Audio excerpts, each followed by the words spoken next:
Dr. Rajkumar.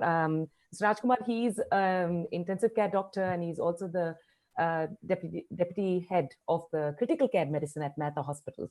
So he must have been also part of this whole journey, and he has a lot to share as a clinician. Let's hear what you have to say, doctor. Hi, good evening, everyone.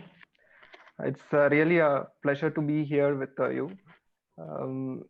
First of all, we met Anand a few months back. Actually, his father was very old. Actually, in the middle of the night, he came.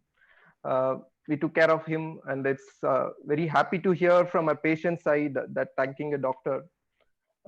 In Meta, we have a good EMR, and we have multiple softwares, one for the doctor, one for the patient relatives. There are times it's like when the lab reports are getting updated, it's simultaneously updated to us and the family also.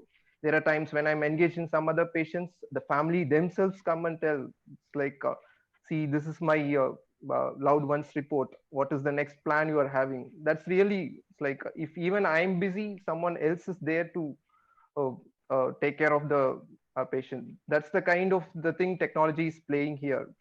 Um, Here, almost with this COVID, for the past 5 months, we have seen more than 1,400 patients in our hospital, and almost 1,100 inpatients.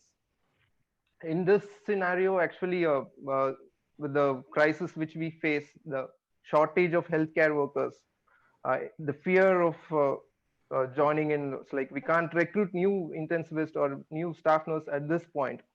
With the minimal staff, with the minimal resources to take care of many patients, the technology helped us. We used to have an app. In that, we get all the vital data. With that, I can communicate. It's like multiple patients can be taken care with the limited resources. That was very helpful with the app which we use here in Metas. Um, that was really amazing. Actually, it was in the beginning stage. It's a very it's like very minimal vitals are available, but even it is very helpful for us actually. And did you also have some statistics that you had to share about how the whole process has been? Yeah. It's like we had almost treated 1,400 patients and going on actually. Uh, in our hospital, I have seen almost 110 critically ill patients, of which 28 of them were ventilated. Ventilated patients are quite sick. Uh, our death rates are like just 14 patients were not salvageable. It's like they had multiple comorbidities and multiple other problems. It's like with the death rates is like less than 1.3%. That is less than the national average. It's like with the help of the technology which we have, the Health Sensei app, which through which we gain the data 24/7. Even if I'm in my home or anywhere, I can see my patient's vitals. That helps in improving the quality of the care which we provide in our hospital. That's definitely the technology has played a better role. The Health Sensei app, which we use in our hospital to monitor the patient's vitals, the trends of the patients. With that, we were able to provide a better and quality care in our hospital. Right. And so I'd like to turn the focus on the other point that I'd mentioned. All of you in the front line are under tremendous stress.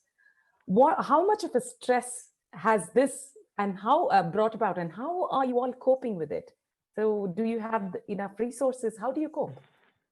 It's really a stressful time actually. It's like a whole year's work is being done in the past 3-4 months. It's that kind of workload. Uh, we don't have times like even being an intensivist, I have to think about my patients even I'm out of hospital. uh, it's like it's very difficult for us to cope with the stress. It was initially we don't have any alternative. We don't know what to do initially. At that point when we got the app, with that, uh, even if I'm outside hospital, even a uh, new doctor we recruit, even we don't know, it's like some senior person is sitting there and monitoring. That helps in providing a better care. At the end actually, the happiness comes when we treat someone and they get well. when they come back and see us, that is the real happiness. We have seen many patients, like very sick patients, very young patients, they come back. Even seeing one patient like that will give us so much of motivation, so much happiness. That's the real charm of being an intensivist. Yeah, and that is why it's a vocation and not just a career. It's a vocation, isn't it? That's all I had to add. And Sam, over to you. I believe we're very close to the end of this. Thanks a lot, Anu, Anand, and Dr. Rajkumar. I think this has been a really interesting session because it's actually a balance between, I call, three fundamental factors, right? Compassion for your consumer, precision because you want to make sure you're getting the right answer no matter who is there, as well as the comfort for the clinician, the nurse, the folks in the family. And how do you balance all of that at a cost that makes sense for an average Indian consumer? So today we can maybe deliver that technology for, I don't know, it must be around 50 to 100 rupees per consumer per inpatient hit on average with technology. I know in the US, from talking to some of the clinicians there, it's a bit more expensive, roughly about $50 to $100. I think really, I don't think we have the luxury and privilege of time to manage all this.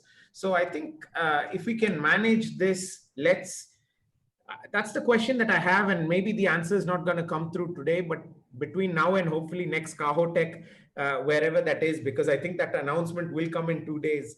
I wanted to say deeply thank you.